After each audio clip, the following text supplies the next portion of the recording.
저는 요즘 근래에 들어서 매스컴을 통해서 들려오는 한국 교회에 있는 많은 부정적인 소식들을 접하면서 과연 교회가 교회답게 되는 것이 무엇일까?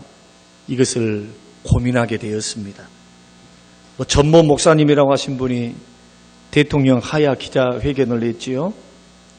그것을 통해서 보수 진보, 교회 안에서도 보수주의, 진보주의 서로 분열되어서 이것이 맞냐 저것이 맞냐, 정교 분리 원칙 아니다, 정교는 하나다라고 하는 어떤 입장들 때문에 서로가 굉장한 혼선을 가지고 있는 모습들을 보고, 또 그뿐만 아니고 한국 교회 안에 있는 너무나 많은 분열, 130년 동안 140년 동안에 얼마나 많은 분열이 있었고 교회의 아픔과 분열의 역사가 얼마나 많았습니까?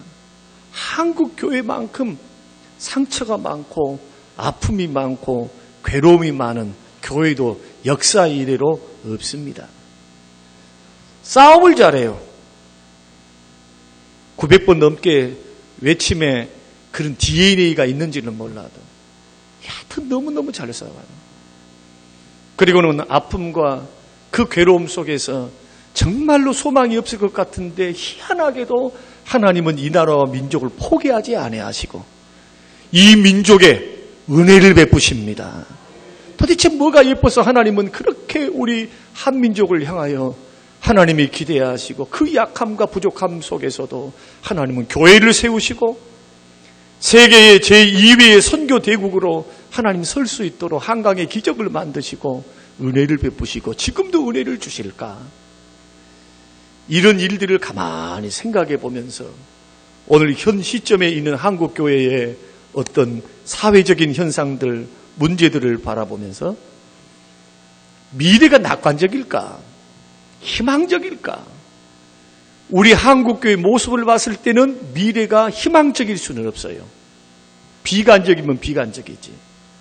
왜냐하면 안티를 통해서, 안티크리스찬들을 통해서 핍박이 오고 또 애매한 고난을 당하는 것은 우리가 잘한 겁니다.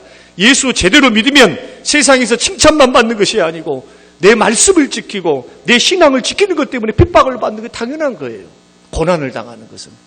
그러나 우리가 잘못함을 통해서 받는 고난과 어려움들, 이런 것은 한국교회의 고질적이고 본질적인 문제에 해당한다. 이렇게 말씀을 드려도 과언이 아닐 것입니다.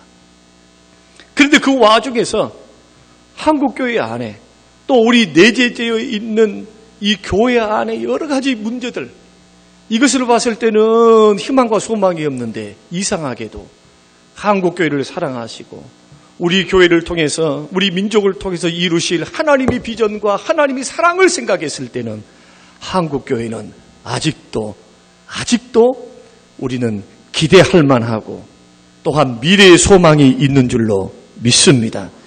그런 의미에서 우리가 오늘 본문의 말씀을 통해서 한국교회 안에 성경 공부가 부족한 것도 아니고 좋은 말씀이 없는 것도 아니고 또 훌륭한 프로그램이 없는 것도 아닌데 교회 환경은 과거보다 더 좋은 환경으로 우리들이 예배 생활을 하고 교회 숫자가 부족한 것도 교인의 숫자가 없는 것도 아니에요.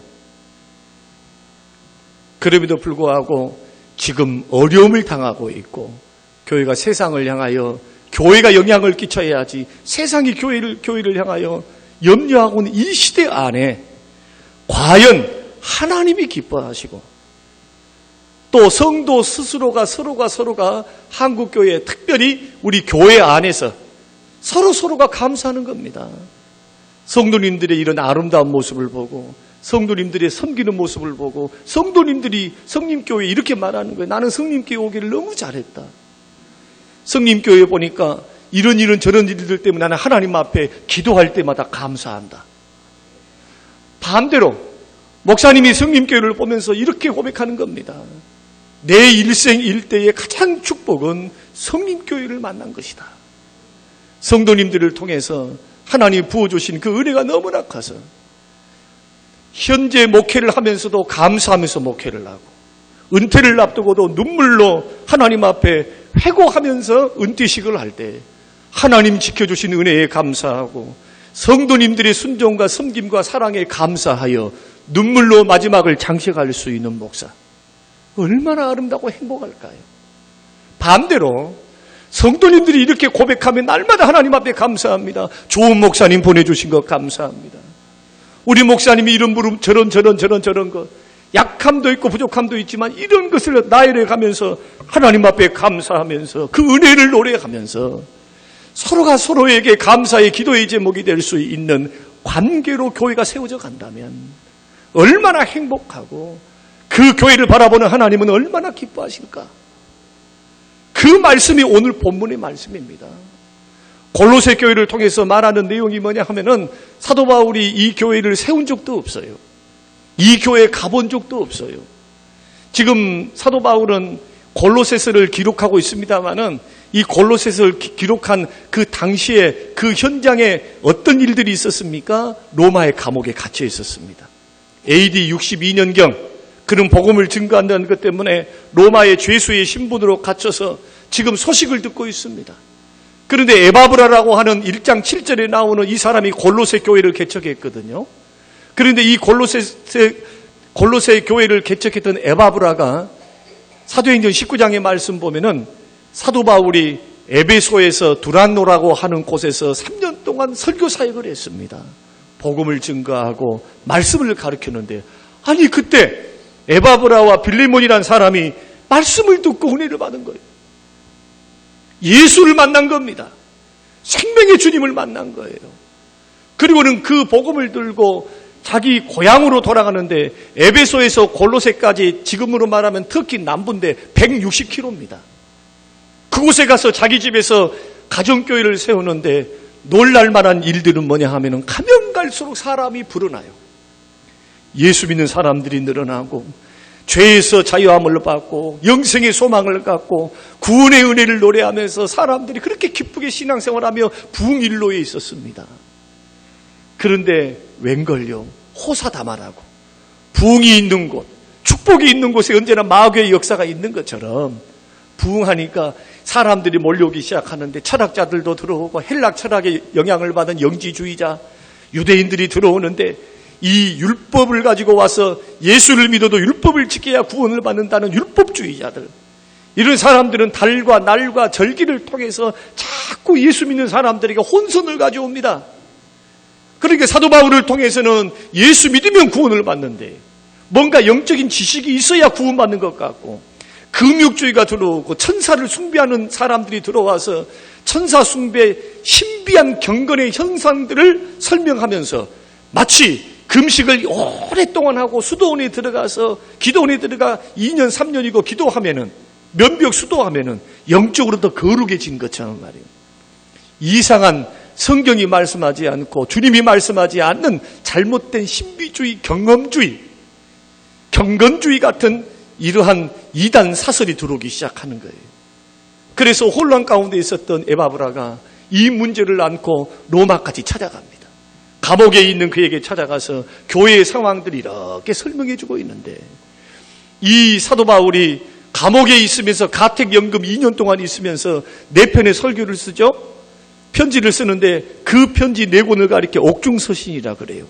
에베소서, 빌립보서, 빌레몬서, 골로새서. 그런데 사도 바울이 거기서 자기를 찾아오는 그 수많은 사람들, 1차, 2차, 3차 전도 여행을 통해서 수많은 곳에서 전 세계의 제자들이 있잖아요. 제자들이 스승을 보기 위해서 찾아와서 방문을 하는데 골로새 교회에 대한 소문을 전달해 주는 겁니다. 그리고 에바브라를 통해서 직접 들었습니다. 교회에 이런 문제가 있었다고. 그리고 개척했던 과정을 통해서 얼마나 많은 하나님의 은혜를 주셨는지, 은혜 주심에 대해서 서로 나누면서 거기에서 사도 바울이 성령의 감동을 받아 편지를 썼는데 그 편지의 내용이 골로새서입니다. 이 골로새서의 주제가 뭐냐, 핵심이 뭐냐 하면은, 자, 교회 안에 이런저런 문제, 금욕주의 문제, 또 율법주의 문제, 천사 숭배, 우상 숭배, 음식과 날과 절기, 안식일 문제, 그 성경이 말씀 오순절 지키고 유월절 지키는 문제, 이런 여탄 문제들을 이야기를 하면서 이것을 해결하기 전에 1장에서 뭐라고 말씀하느냐 하면은 이렇게 말씀합니다. 골로새 성도들에게 우리의 신앙과 삶의 유일한 해결자는 누구시냐는 거예요. 우리 신앙의 목표, 우리 신앙의 종착지, 이 신앙의 목표와 종착지가 예수 그리스도시라는 거예요. 다시 말씀드리면 예수님이면은 이미 충분한데, 예수님이면은 충분하고 예수님이면 모든 것이 다 되는데 예수님이 있다가 다른 것을 붙이지 말라는 거예요. 다시 말씀드려서 예수 그리스도를 믿는 믿음 안에서, 그 복음의 은혜 안에서, 복음의 자유함 안에서 예수로 승리하고 예수로 생명 삼고 예수님을 목적 삼고 걸어가면 되는데, 거기다가 좀 더 경건해진다고 무슨 40일 금식 기도합니다, 아니면은 무슨 기도원에 가가지고 6개월, 1년 살면은 더 신비한 경건한 사람이 되는 것처럼 그렇게 호도하지 말라는 거예요. 잠깐의 기도의 생활들은 우리에게 영적인 유익이 되지만 그것이 경건을 담보하는 것은 아니다. 우리의 사명지는 세상인 줄로 믿으시기 바랍니다. 교회도 아니고 세상이에요, 세상. 여러분들이 예수 믿고 구원받고 은혜를 받아서 여기에서 은혜를 체험하고 경험한 것을 사업장에 가져가고, 가정으로 가져가고, 일터에 가져가서 예수 향기를 드러내고 예수를 선포하고 여러분의 말과 행동과 삶을 통해서 예수님을 높여드리고 예수님을 영광스럽게 하는 사명이 우리의 사명인 줄로 믿습니다. 산속에 들어간 거 아니에요? 예수님이면 충분합니다. 예수님 모시고 사업터로 가시기를 바랍니다. 예수님이면 충분하다는 거예요. 그래서 1장 14절 말씀 보면은 예수님을 어떻게 소개하느냐? 그 아들 안에서 우리가 속량 곧 죄사함을 얻었도다. 우리가 죄사함 받고 의롭다함을 받고 구원을 받고 영생을 받을 수 있었던 이유가 뭐냐는 거예요. 예수님 때문에 됐다는 겁니다. 그래서 예수님은 우리에게 어떤 분이다? 구속주 하나님이시다. 구원해 주신 하나님에 대한 이야기를 하고 16절에서는 만물이 그에게 창조되되 그랬습니다. 예수님이 어떤 분이라는 겁니까? 지금 우리가 믿고 있는 예수, 골로새 당시에서는 너희들이 지금 믿고 내가 전달해 준 그 예수는 어떤 분이냐? 성육신에서 육체를 입고 이 땅에 오셨다 해서 함부로 까불지 말라는 거예요. 예수님을 가볍게 생각하지 말라는 거예요. 예수님 어떤 분이신가? 우주 만물을 창조하신 창조주 하나님이시다. 전지전능한 창조주 하나님이라는 거예요. 그리고 18절 말씀에서는 그는 몸인 교회의 머리시라. 교회의 머리시라는 거예요. 그러니까 교회 안에 누구도 머리가 될 수 없어요. 목사가 머리입니다. 장로가 머리입니다. 성도가 머리입니다. 천만의 말씀. 교회 안의 주인은 주님이십니다. 교회의 주인은 주님이라 이거 주님. 몸은 머리에 붙어 있어야 제 노릇을 하지요. 머리가 잘라져서 머리와 몸이 분리되어 있는 교회, 살아있는 교회일까요? 죽은 교회이죠. 다시 말씀드리면 사람들이 모여서 예배를 드리고 무슨 종교적인 행사를 해도 가만히 들여다보면 중심에 사람들이 들어앉아 있어요. 예수님이 아니고. 생명력이 길 수 있을까요? 생명력이 길 수가 없어요. 그래서 강조하는 겁니다. 너희들이 이런 문제 있고 저런 문제 있고 이런 아픔 저런 아픔이 있어도 그 교회의 주인은 예수님이시다. 할렐루야. 그러니까 믿음의 길을 걸어갈 때 어떻게 걸어가라는 겁니까? 옆도 쳐다보지 말고 우도 쳐다보지 말고 앞을 쳐다보되 누구만 바라보라? 예수 그리스도만. 예수님이면 충분해요. 구원도 충분해요. 신앙생활도 충분해요. 다른 거 붙이려고 하지 마세요. 예수 충만이 말씀 충만이요.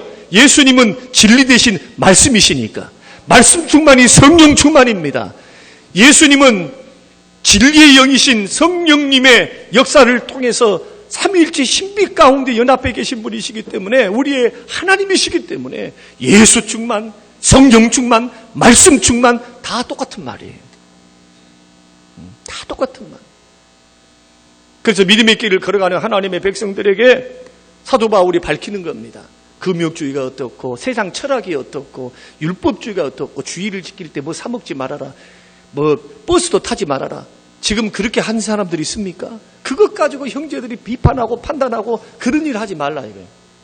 율법의 정신, 율법을 주신 귀한 그 목적을 모르고 성도들을 죽이는 작용을 하는 율법주의, 그것은 결단코 옳은 방법이 아닙니다. 물론 주의를 지켜야 하죠. 주일의 정신을 지키셔야 돼요. 예배하고 하나님을 영화롭게 하고 하나님을 기쁘게 하고 성도들과 함께 친교하고 교제해야지. 뭘 하나씩 하라 하지 마라 하라 하지 마라 뭘 막 세워가지고 막 사람의 유전을 가지고 그거 지켜야 잘 믿는 것처럼 그런 식으로 신앙생활을 해서는 안 된다는 거예요. 이렇게 말씀하는 사도 바울이 인사를 건넨 다음에 제일 먼저 골로새 교회에 했던 것이 뭐냐? 1장 3절 말씀을 한번 읽어보겠습니다. 시작. 우리가 너희를 위하여 기도할 때마다 하나님 곧 우리 주 예수 그리스도의 아버지께 감사하노라. 저는 우리 교회가 이런 교회가 되시기를 주의 이름으로 축원합니다. 주의 종은 성림교회를 바라보고 하나님 앞에 이 교회의 아름다운 모습 보고 기도할 때마다 하나님 앞에 감사해요. 근데 목사가 성도를 보는데 근심합니다. 왜 저렇게 변하지 않는지.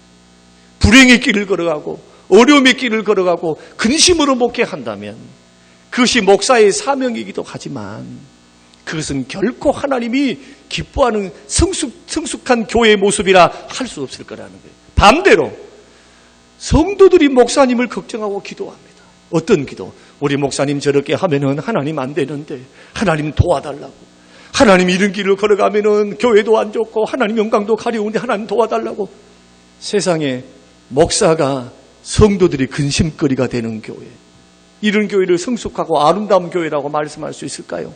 그 기도 자체는 아름답고 성도들의 섬김이니까 아름다움으로 하나님 앞에 드려져야 하지만 목사도 성도님 때문에 감사하고 성도님들도 목사님 때문에 감사하고 성도 상호간에도 서로 감사해서 교회가 추구해야 될 감사의 제목이 아름답게 확정될 수만 있다면 저는 이 교회 다니고 싶지.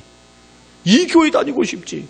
맨날 싸우고 맨날 가면은 우중충해하고 찡찡해 있는 그런 교회는, 그런 가정에는 나는 살기 싫어요. 죄송하지만 사명이기 때문에 거기에 머물러 있지. 내 영혼이 죽어가는데, 내 영혼이 피폐해가는데 내 영혼과 인생과 삶은 한 번밖에 없어요. 할렐루야. 한 번 지나가면 두 번 없어. 두 번. 연습 없어요. 연습. 그래서 인생이 무거운 거예요. 그냥 새끼 밥 먹고 살고 아무 염려 없으니까, 나는 가정에 아무 염려가 없으니까 행복하다라고 그렇게 안일하게 걸어갈 수 있는 인생길이 아니라는 거예요. 마지막 날에 하나님 앞에 심판대 앞에 서서 우리의 삶을 계산할 때가 있음을 우리는 분명히 믿습니다. 그 주님이 말씀하셨어요. 그렇기 때문에 믿음의 길을 걸어가는 하나님의 사람들은, 나는 우리 성림교회가 골로새 교회의 사도 바울이 기도할 때마다 감사했던 감사의 제목이 넘치는 기쁨의 교회, 아름다운 교회, 주님의 칭찬받는 교회가 되시기를 주의 이름으로 축원합니다. 그러면 도대체 어떠했길래 주의 종들이 하나님 앞에 감사하며 기도할까? 첫째 말씀을 보면 4절 말씀을 한번 읽겠습니다. 시작. 이는 그리스도 예수 안에 있는 너희의 믿음과, 그랬습니다. 믿음과. 소문으로 들려진 사도 바울에게 여러 사람들을 통해서 근방에 있는 많은 교회들과 성도들이 하는 이야기를 들은 거예요. 사도님 들어보셨습니까? 골로새 교회 야단 났대요. 세상에 골로새 교회를 들어가는 사람들마다 믿음이 좋아, 믿음이요. 믿음이 약해서 갔는데 그 교회에서 예수 믿고 성경 공부를 하고 신앙생활 하는데 세상에 믿음이 좋다는 거예요. 믿음이 달라졌다는 거예요. 믿음이 좋아졌다는 거예요. 우리 교회 박모 안수 집사님이 계십니다. 우리 교회에 오신 지 4년, 5년 정도 되신 안수 집사님 가정인데, 그 가정에서 간증을 제가 하나 들은 적이 있습니다. 어느 날 아들과 가정이 같이 모여서 있는데 아들이 아버지한테 그렇게 말을 하더래요. 중학교 2학년 아들이. 아버지 믿음이 많이 성장하셨어요? 아니, 중학교 2학년이 안수 집사인 아버지한테 할 말입니까? 그래서 뭐 때문이냐 하니까 이전 교회에 있을 때하고 자기가 눈으로 봐도 이 교회에 와가지고 안수 집사, 세상에 3년 만에 안수 집사 되는 그런 교회가 어디 있을까요? 그렇게 신임을 받았어요. 근데 믿음의 성장이 가히 아름답습니다. 근데 옆에 있는 아내가 말하기를 목사님 과거에는요 이런 남편이 아니었다는 거예요. 방송실에 딱 들어가 있으면 조용히 있다가 교회 왔다리 갔다 하는 그런 사람이었지. 이렇게 순 예배를 드리고 막 순을 이끌어서 배가 돼가지고 5명이 모였던 데가 막 10명, 15명 막 집이 야단이에요. 지금 부흥돼가지고. 그 주의 일이라고 하면은 막 마음을 쏟으면서 이렇게 믿음이 자라가는 자녀들도 세워져가는 이 모습을 보면서 여러분 주변에서 어떤 소문이 들려야 할까요? 성림교회가 도대체 어떤 곳이고 목사님이 어떤 곳이고 도대체 성도들은 어떠하길래 이렇게 믿음이 달라졌다냐. 이런 소문이 우리의 소문이 되시기를 주의 이름으로 축원합니다. 여러분 믿음이 약하고 믿음이 희미하고 쉽게 요동을 하고 자리도 잡지 못하고 믿음이 얇아 또 믿음이 잘못된 믿음이에요. 그러면은 사도 바울이 감사하면서 기도할까요? 사실은 그 인생과 삶을 향하여 그 교회를 향하여 근심하며 하나님 앞에 기도하겠죠. 다시 말씀드리면 이 교회의 평균 믿음의 수준이 확실하고 강하고 요지부동하고 큰 믿음이었음을 우리가 짐작할 수가 있습니다. 여러분 사복음서를 보면은 예수님께서 사람들을 보실 때 크게 기뻐할 때가 있었습니다. 여러분 사복음서를 보면 예수님이 기뻐했다, 예수님이 웃으셨다는 말씀 들어보신 분? 예수님이 웃으셨다는 말씀이 없어요. 그런데 예수님이 놀라셨다, 예수님이 감동을 받으셨던 기록이 남아있는데 그 기록은 다 뭐와 관계되어 있느냐? 놀랍게도 믿음과 관계되어 있어요. 백부장이라고 하는 사람이 이방인이면서도 자기 자식이 죽게 생겼어요. 그래서 예수의 소문을 듣고 그 예수님을 만나러 가는 거예요. 이 아들을 좀, 내 아들을 좀 살려달라고. 가는 도중에 만났습니다.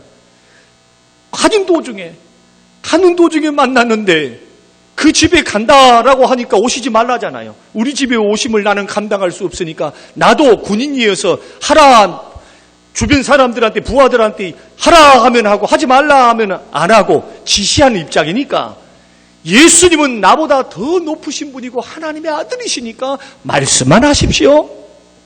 내가 순종하겠습니다. 할렐루야. 이 말을 듣고 예수님께서 뭐라고 말씀하느냐?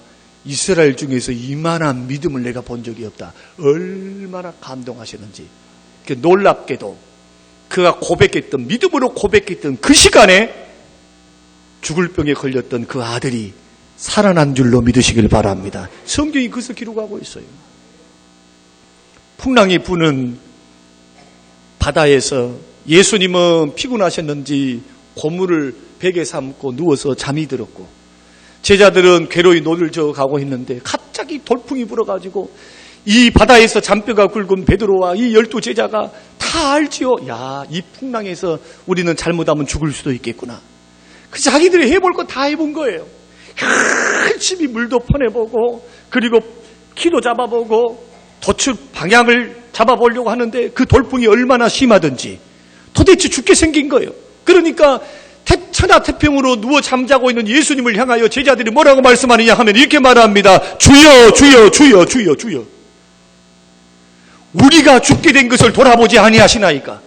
다시 말씀드리면 지금 우리들 죽게 생겼는데 예수님 지금 뭘 하고 계신 거예요 지금. 제가 이렇게 좋게 말하니까 좋게 말한 거지. 여러분 물에 빠져가지고 살려주세요. 고상하게 죽음 앞에서 아무리 고상하고 이쁜 사람도 여러분 물에 빠져갖고 죽게 생겼으면 그냥 젖먹든 힘까지 다 해가지고 살려주세요 하면서 얼마나 온몸을 다해서 살려달라고 도와달라고 외치겠냐는 거예요. 예수님이 그 소리에 잠이 깨가지고 주님이 그 제자들을 향하여 말씀하시기를 야 믿음이 적은 자들아 왜 두려워하느냐. 그런데 왜 예수님이 그 말씀하셨냐 하면은 지금 풍랑이 있는 바다를 지나갈 때 그 전에 뭘 하셨어요? 오병이어의 기적을 베푸신 거예요. 오병이어의. 지금 물고기 2마리와 보리떡 5개로 5,000명을 먹이고도 12광주를 남기는 기적을 봐놓고도 세상에 풍랑이 인다고 그 전능하신 하나님, 능력의 하나님, 은혜의 하나님, 먹이시는 하나님, 기적을 베푸시는 주님을 믿는 믿음이 사라져버려요. 환경이 어려우니까. 조그만 믿음이라도 있어서 믿음으로 반응을 해야죠. 주님 책망하셨습니다. 믿음이 컸느냐, 믿음이 적었느냐. 사랑하는 성도 여러분, 저는 우리 성림교회가 믿음이 좋은 교회로 소문나시기를 주의 이름으로 축원합니다. 주변에 있는 이웃들이 성림교회에 출석하는 사람들을 보고 저 사람들은 다른 사람을 몰라도 저 사람들은 저 교회에 다닌 사람들을 믿을 수 있다. 신뢰할 수 있다. 믿음이 분명하거든요. 믿음이. 그러면 좋은 믿음이 어떤 믿음일까? 자기를 이기는 믿음이겠죠. 죄를 이길 줄 알고 세상을 이길 줄 알고 환난과 핍박을 이길 줄 알고 마귀를 이기는 믿음, 모든 유혹을 이기는 믿음, 믿음으로 참을 줄도 알고 믿음이 있으니까 순종할 줄도 알고 내 중심이 아니고 주님 중심으로 믿는 믿음. 제가 오늘 이 말씀을 나열하려고 하면은 수도 없어요. 좋은 믿음. 한마디로 말씀드리면 이기고 승리하는 믿음. 주님 중심 믿음. 나 중심이 아니라 주님 중심 믿음. 이 믿음이 될 때 우리는 주님이 칭찬하시고 주변 사람들이 칭찬할 수 있는 아름다운 믿음의 반열에 세워질 줄로 믿습니다. 이게 우리의 감사의 제목이 됐으면 좋겠어요. 두 번째는 뭐냐 하면은 4절 말씀 보면은 모든 성도에 대한 사랑을 내가 들었다 그랬습니다. 모든 성도에 대한 사랑. 좋은 믿음은 좋은 열매를 맺게 되어 있습니다. 믿음과 행위는 하나로 따라다녀요. 좋은 믿음이 좋은 행동을 하게 되어 있어요. 나쁜 믿음이 나쁜 행동을 해요. 그래서 마태복음 7장의 말씀 보면은 나무가 좋다 하든지 열매가 좋다 하든지 그렇게 말할 것이지 나무는 좋은데 열매는 나쁘다 이런 말 하지 말라고 예수님이 비유로 말씀하시잖아요. 열매가 안 좋으면 나무가 안 좋은 거예요. 나무가 안 좋으니까 열매가 안 좋은 거예요. 포도나무면 포도 열매를 맺고 탱자나무면 탱자나무 열매를 맺는 것이지 탱자나무가 하루아침에 꽃피고 잠자고 일어나 보니까 포도 열매를 맺었네? 접붙이지 않으면 일어날 수 없는 기적입니다. 그래서 좋은 믿음은 좋은 행위를 하는데 그 행위가 뭐냐? 사랑입니다. 교회는 사랑이 있어야 돼요. 여타 이유 불문입니다. 이유 불문. 교회는 죄인들이 오는 것이지 의인들이 오는 것이 아니에요. 너도 나도 할 것 없이 죄가 있는 사람들, 허물이 있고 부족한 사람들이 와서 예수 믿고 구원받아 변화되고 새로워지는 것이 교회입니다. 날마다 죄를 지어요. 또 나와야 돼요. 큰 죄 지었습니까? 더 적극적으로 나오세요. 은혜의 보좌 앞에 담대히 예수 십자가를 의지하고 나오시기 바랍니다. 여러분이 일주일 동안 살았던 삶을 가지고 내가 조금 더 말씀도 지키고 살았고 더 하나님 영광을 위해서 살았고 물론 감사해요. 이런 것을 통해서 하나님께 영광을 돌려드리는 성숙한 하나님이 사람 된 거 감사해요. 그러나 하나님의 교회에는 십자가의 보혈의 공로를 의지하고 나오셔야 돼요.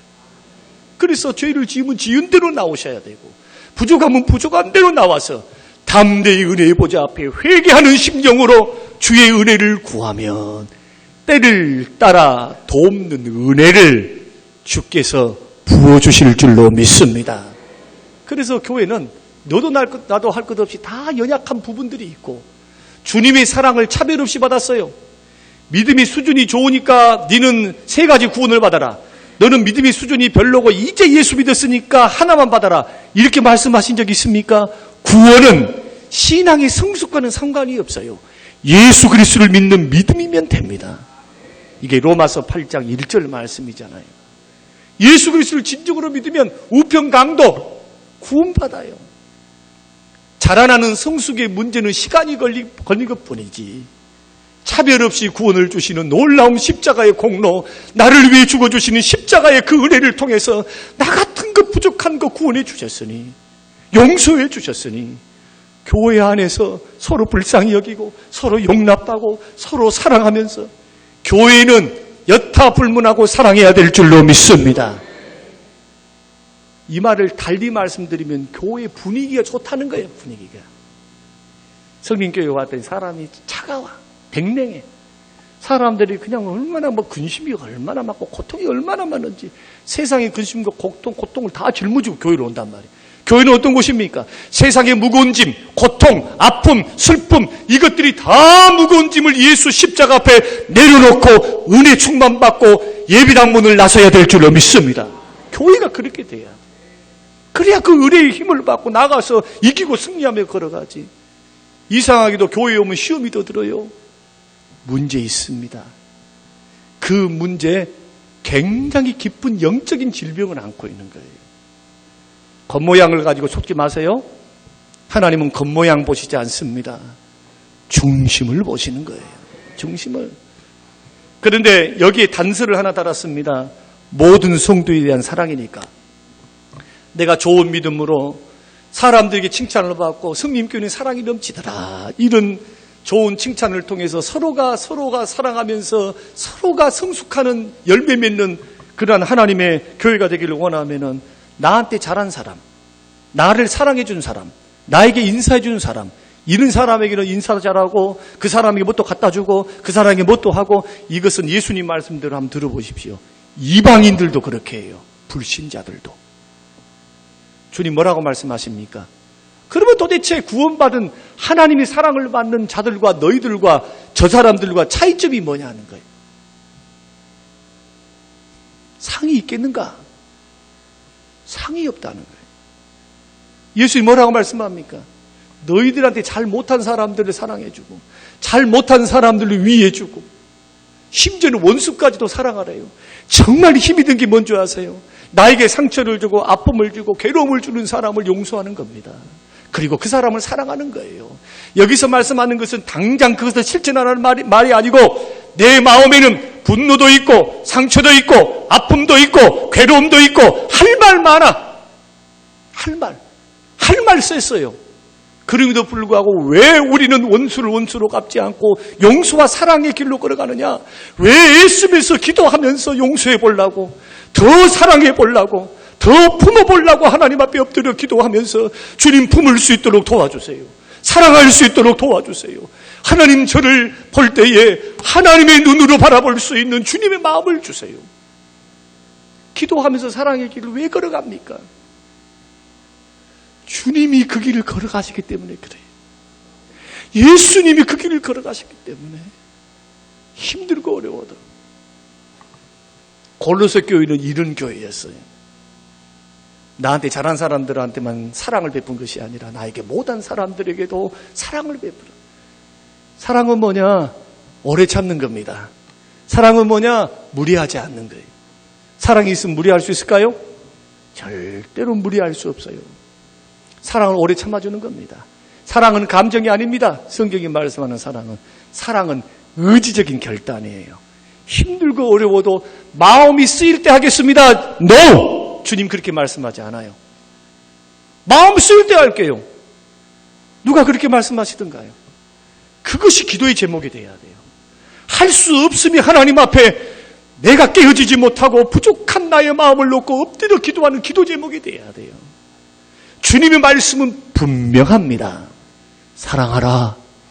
내가 너를 용서한 까지 용서하라. 사랑하라.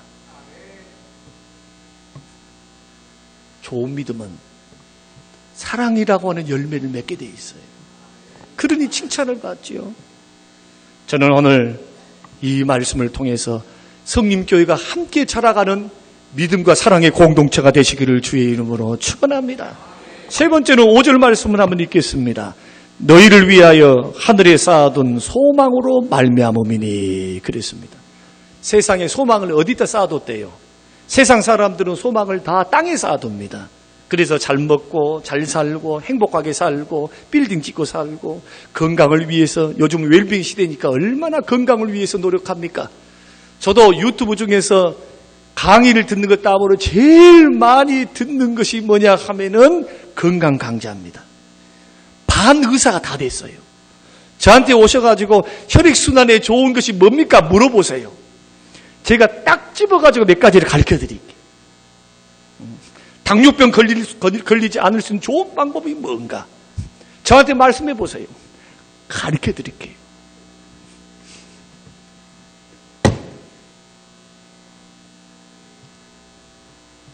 그런데 믿음의 사람들이 이 골로새 교회는 소망을 하늘에 쌓아둘 줄 알았어요.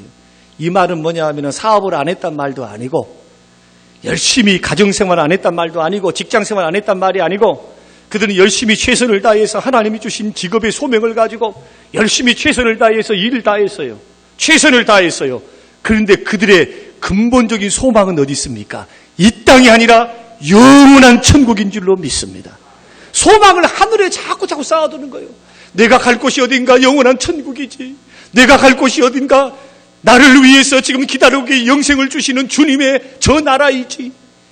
그러니까 땅을 쳐다보고 살면서도 눈을 들어서 하늘을 쳐다볼 줄 아는 거예요.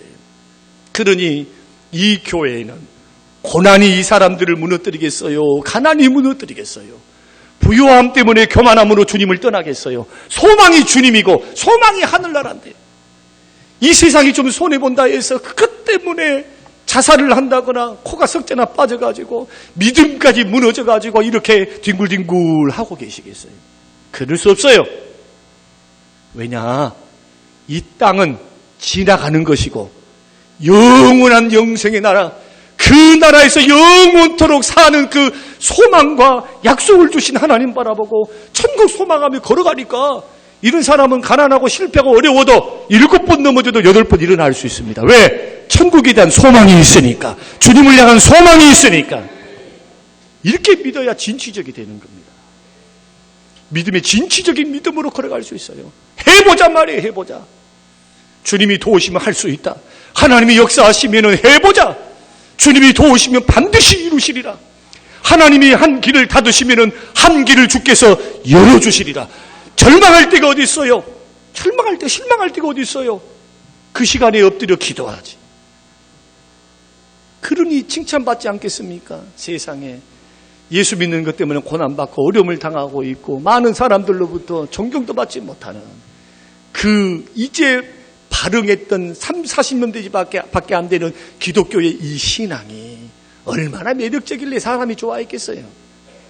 소수가 믿어서 점점점 기독교 공동체를 세워가면서 그들은 많은 핍박, 많은 가난, 많은 어려움, 많은 다신교의 사람들로부터 많은 공격을 받고 있을 그때에 그들은 예수 믿는 믿음의 소망을 가지고 천국을 바라보며 믿음의 길을 잘 걸어간 줄로 믿습니다. 그런데 하늘의 소망은 언제 생기느냐? 5절 하반절 말씀 보면 곧 너희가 전에 복음 진리의 말씀을 들은 것이라. 할렐루야. 하나님의 말씀을 통해서 영생의 진리, 영원한 소망을 갖는 겁니다. 신앙생활 잘 하시려면 말씀에 주목을 하셔야 돼요. 약속의 말씀을 믿어야 돼요. 요한일서 5장 13절 말씀 보니까 내가 하나님의 아들의 이름을 믿는 너희에게 이것을 쓰는 것은 너로 하여금 너희에게 영생이 있음을 알게 하려 함이니라. 그러니 성경책은 영생의 책이요, 성경책은 구원의 책이요, 성경책은 예수님을 증거하는 책이기 때문에 사람이 죽고 끝나는 것이 아니라 영원한 세계가 있다고 확증해서 66권이 말씀하고 있잖아요.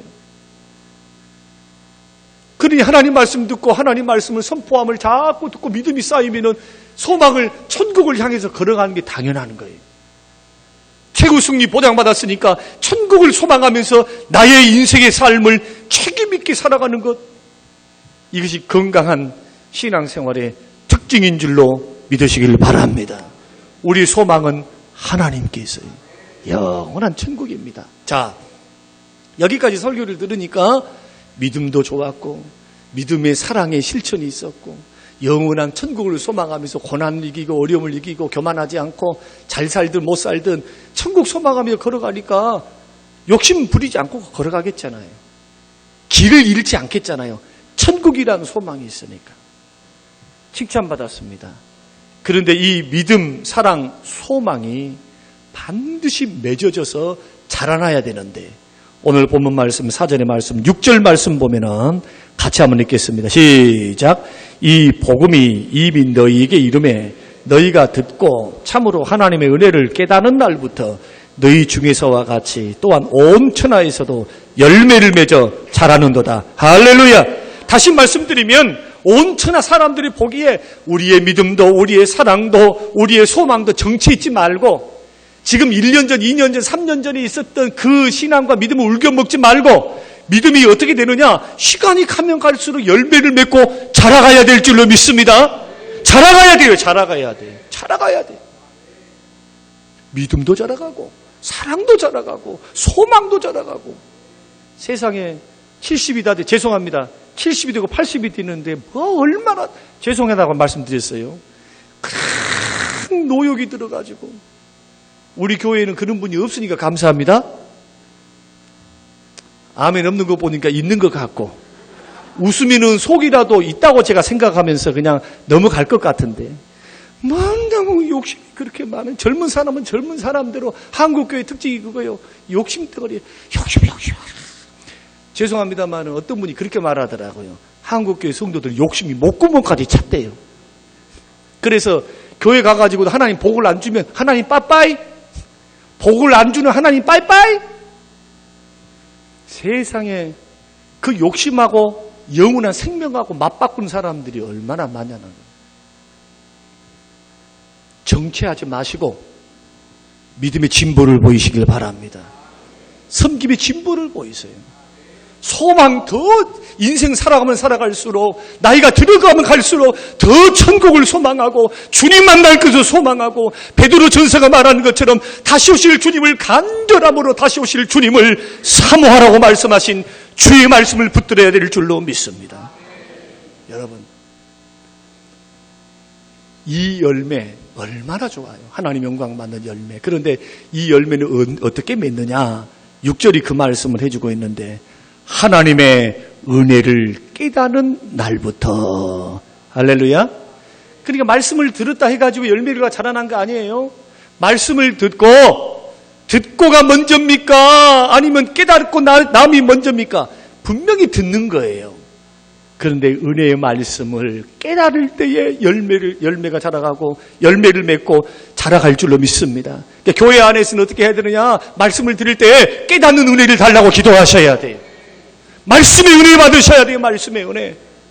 교회에 와서 다른 어떤 거 좋습니다. 교제도 좋고 이것도 좋고 저것도 다 좋은데 여러분의 영혼이 열매를 맺고 점점점 자라가서 그 은혜의 분량을 채우기 위해서 말씀의 은혜가 넘쳐야 될 줄로 믿습니다. 근데 말씀의 은혜를 누가 주십니까? 성령님이 주시는 거예요.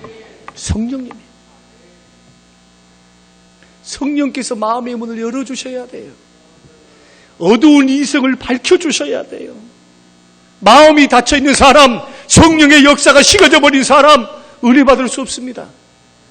또 어떤 사람들이 마음이 닫혀서 말씀을 깨닫지를 못합니까? 마음에 깊은 병이 있는 사람이 있어요. 마음의 상처가 찾아오고 시험이 찾아오고 세상에 깊은 재미와 삶 속에 들어가 있는 사람들은 주일날 와가지고 아무리 목사님이 설교를 해도 그 설교가 자에게 와닿지가 않아요. 상처라는 것이 시험이라는 것이 자기 마음을 딱 지배를 하고 있기 때문에 보세요. 들려가지고 이렇게 내려와야 되는데 이렇게 하고 이렇게 가버려요. 그 예수 믿는 사람들은 예배당에 들어 나올 때 자신을 점검하는 겁니다. 제가 간혹 예배를 드릴 때 이런 말씀을 하잖아요. 하나님 앞에 예배를 들어서 찬양하면서 들어가기 전에 뭐라고 말씀합니까? 하나님, 내 부정적인 감정도 기쁨의 감정도 잘했던 삶도 못했던 삶도 다 십자가 앞에 지금 내려놓기 원합니다.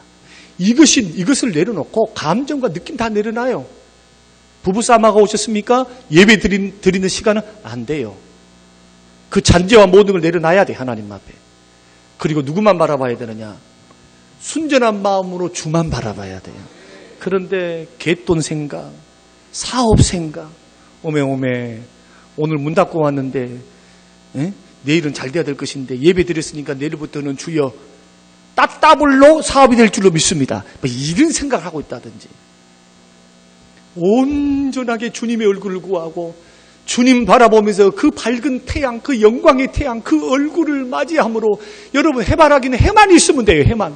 우리는 해와 태양이 되시는 주님 바라보고 은혜를 받으면은 치유가 되고 회복이 될 텐데 이것을 치우는 방법을 모르고 치우지를 않고 십자가의 보혈로 치우고 여러분 해결함으로 하나님 앞에 기도함으로 나아가시기를 주의 이름으로 축원합니다. 그렇게 될 때의 말씀의 은혜가 찾아오는 거예요. 세 번째는 고린도후서 4장 3절 4절 말씀 보니까 마귀란 놈이 약한 영들이라고 하는 것이 이 말씀을 들으면 사람은 혼미케 해요. 그래서 말씀을 들으면 그냥 졸아. 조는 것이 다 그렇다는 것은 아닙니다. 피곤해서 정말 피곤해서 한 사람이 있어요. 그러나 습관적이신 분들은 기억하세요. 말씀 사역은요 절대로 사단과 무관하지 않습니다. 말씀이 선포되어 있는 그곳에 사단이 역사를 해요. 말씀 못 듣게 하고 말씀 뿌리 못 내리게 만들고 왜냐하면 듣고 뿌리를 내려보면 그 사람은 영혼이 살아나거든요. 살아나면 열매를 맺고 자라가거든요. 마귀를 물리치셔야 됩니다. 제가 극단적으로 조른마귀다 이렇게 말하면은 좀 비약적인 과정이지만은 헛생각하고 집중하지 못하도록 하는 이 모든 것들을 영적 싸움인 줄 알고 한번 도전한 것도 필요하다. 그런데 우리 교회는 없고 옆 교회는 많아요. 얼마나 감사해요. 목사님이 설교를 너무 잘해서 좋을 수가 없대요. 마지막은 뭐냐? 열매를 맺어 자라가기 위해서 마음의 문을 열고 말씀의 은혜가 있어야 되는데 회개하는 심령 위에 하나님의 은혜는 언제나 부어지는 거예요. 겸손한 자에게 하나님의 은혜는 위로부터 겸손한 자에게로 흘러내려오는 겁니다. 어떻게 해야 되느냐? 성령님은 회개하는 심령. 자기가 잘났습니다. 자기는 아무 잘못 없습니다. 나는 하나님 앞에 부끄러움 하나 없는 사람이에요. 이런 마음으로 예배당 앞에 나오는 사람들은 은혜 못 받고 돌아가시기를 축원합니다. 아니, 안 믿어도 그런 사람들은 은혜 못 받아요. 받을 수 없어요. 받으면 기적이지. 어떤 사람은 은혜가 내려오느냐? 주님, 나는 부족해요. 부지불식간에 내가 말 한마디, 태도 한마디로 형제의 마음을 아프기도 하는 참 부족한 사람이에요. 하나님 나에게 나는 모르지만은 주님이 보시는 잘못된 것이 있으면 주여 깨닫게 해주시고 주님 상한 마음, 상한 심령으로 하나님 앞에 나의 부족을 인정하고 주의 은혜 없으면 살 수 없고 주의 능력 없으면 살 수 없사오니 주님 은혜로 나를 붙들어 달라고 그 심령 위에 주의 성령께서 은혜를 부어주실 줄로 믿습니다. 그런 심령의 은혜를 받고 열매를 맺고 믿음 안에서 말씀이 자라감과 동시에 신앙도 성장해 가는 겁니다. 저는 이런 교회가 성림교회가 되시기를 주의 이름으로 축원합니다. 이런 은혜 앞에 서시기를 바랍니다. 서로가 서로에게 감사하고 다 된 것이 아니니까 아직도 부족한 부분이 있다 할지라도 우리가 평생 교회가 추구해야 될 감사 제목인 줄로 알고 서로가 서로에게 선한 영향력을 끼치며 아름다운 교회의 모습으로 감사함으로 하나님께 영광 우리에겐 축복이 되는 행복한 신앙생활이 성림교회의 생활이 되시기를 주님의 이름으로 축원합니다.